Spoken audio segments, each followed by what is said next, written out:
Chris Vanderveen joins us. Chris, first of all, the coroner down there tells us no obvious signs of trauma. Sam, that's true. So right now this remains a bit of a mystery. The case you're about to hear took place in Colorado, in one of the state's mountain parks. It's part of a larger series in which I recount stories shared by people who work and spend time in national forests and remote areas. You can find more of these stories linked in the description. If you find yourself enjoying this kind of quiet, slow storytelling, you're welcome to subscribe to stay up to date. And if this story earns it by the end, leaving a like helps more than you might think. When you're ready, we'll begin. This story starts in 2018. A park ranger with over a decade of experience in the forest. Someone who had seen just about everything. And even now, it's a night she says still doesn't sit right. Fear, people generally assume, is an obvious thing. You know, that split second before something terrible is going to happen, and your body responds to it. Your heart starts racing. Your stomach has that sinking feeling. Your instincts scream at you to run. But in reality, dangerous situations do not feel that way.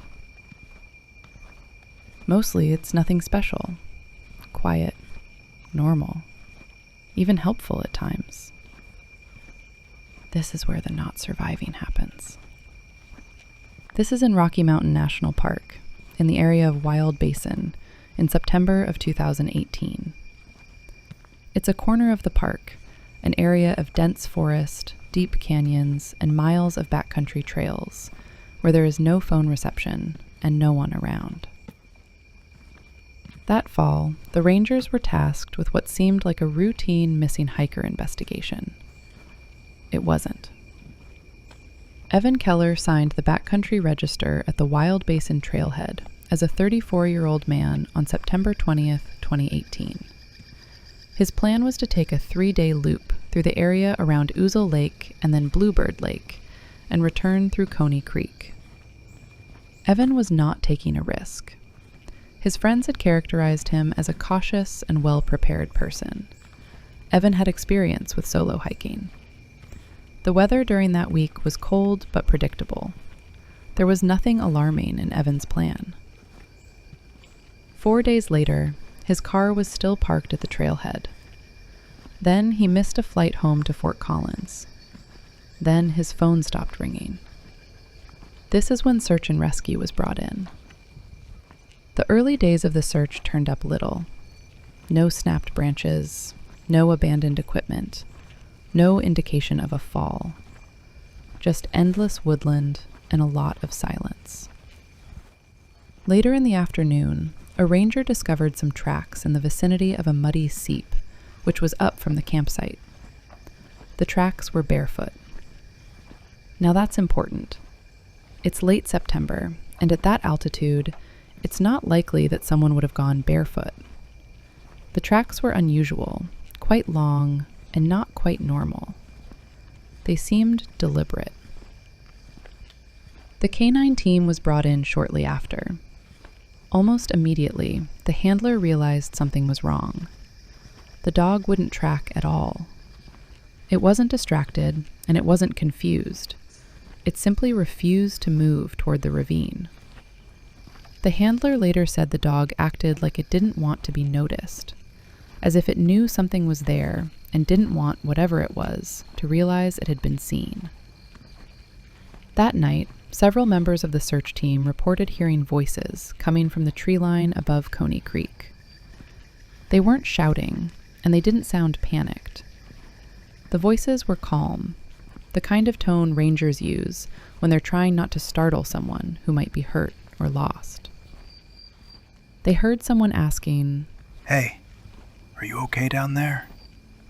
According to the reports, whenever someone tried to move toward the voice, it stopped almost immediately, as if whoever, or whatever, was speaking had simply decided to go quiet.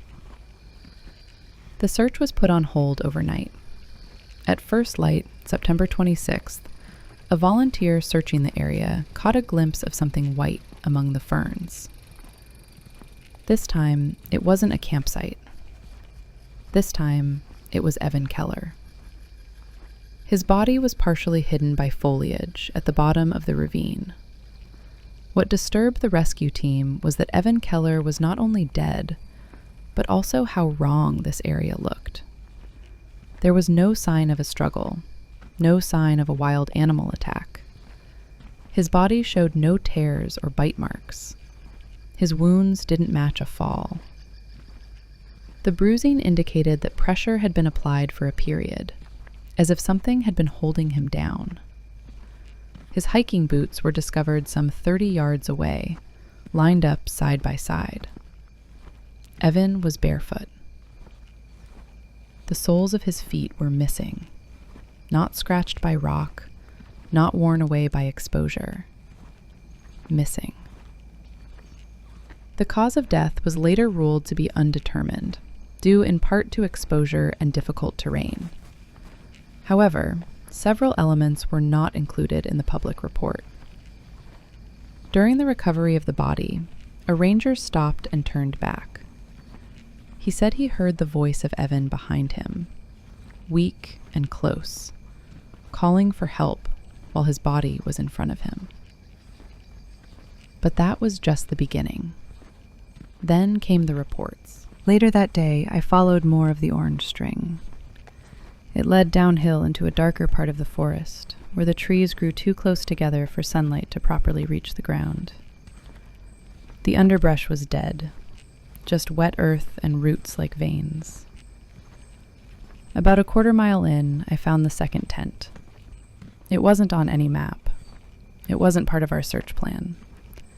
Just a small, green, older-style dome tent, partially collapsed, covered in moss. It looked like it had been there for years. Inside were remnants of gear from the late 90s, rusted utensils, rotted nylon, a journal sealed inside a Ziploc bag. I flipped through it. The entries were short, panicked. The writer never gave a name, just dates and vague references to hearing it again last night and the strings moved while I slept. On the final page was a single line, written over and over. It knows when I lie. That night, I didn't sleep. Around 3 a.m., I heard the crying again. Only this time, it didn't stay distant. It circled my camp. Slow, steady, always just beyond the reach of my flashlight. And then it spoke. It was a man's voice, close, whispering. It said, "Daniel." Then silence. Then again, "Daniel, I'm still here." But the voice wasn't coming from one direction. It was coming from all around me, like the trees themselves were speaking. I swept the area with my beam. Nothing. No movement, no eye shine, just darkness and breath and fog. I waited until first light, packed up, and hiked out fast. When I reached the ranger station, I filed my official report. Tent found, gear present, hiker still missing. I left out the sounds, the voice, the journal. But a week later, something arrived in the mail. No return address, no note, just a small box with Daniel Ashcroft's ID inside, and 30 feet of bright orange string. The investigation was eventually closed, presumed lost. The family held a memorial. But every now and then, hikers still report hearing strange cries in that part of the forest. They say it sounds like someone calling for help. But when they follow it, the sound moves. Always just ahead. Always out of reach. And sometimes, when they turn around, they find an orange string tied around the trees behind them.